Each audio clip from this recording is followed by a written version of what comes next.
एक बार की बात है, एक छोटे से गांव में एक गरीब किसान रहता था जिसका नाम रामू होता था।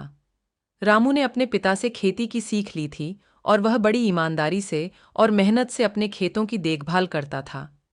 वह अपने मेहनती परिश्रम के कारण गांव के लोगों के बीच प्रसिद्ध था। एक दिन रामू को खेत में कुछ अजीब सा लगने लगा। उसने ध्यान देखा तो उसने एक पुराने खजाने के नक्शे को खोज निकाला। रामू ने नक्शे के अनुसार खोज शुरू की। वह अपने खेत के नीचे खोदते खोदते गहरे खोज में पहुंच गया और वहां उसने एक पुरानी खजानी को खोज निकाला।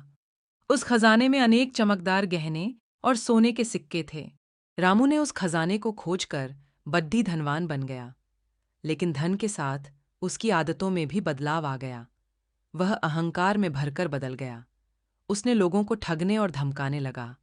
उसकी सोच बस धन पर ही थी। कुछ समय बाद रामू के खेतों में कुछ अजीब से हादसे होने लगे।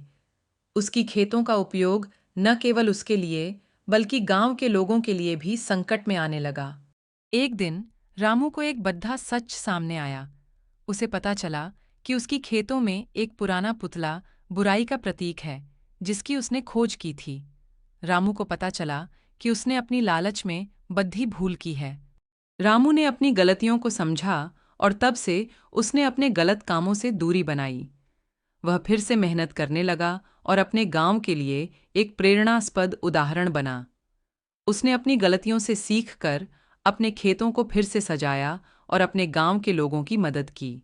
इस कहानी से हमें यह सीखने को मिलता है कि धन की लालच में हम अक्सर गलतियों को कर देते हैं, लेकिन हमें हमेशा अपनी आत्मसमीक्षा करनी चाहिए और सही मार्ग पर चलने का प्रयास करना चाहिए।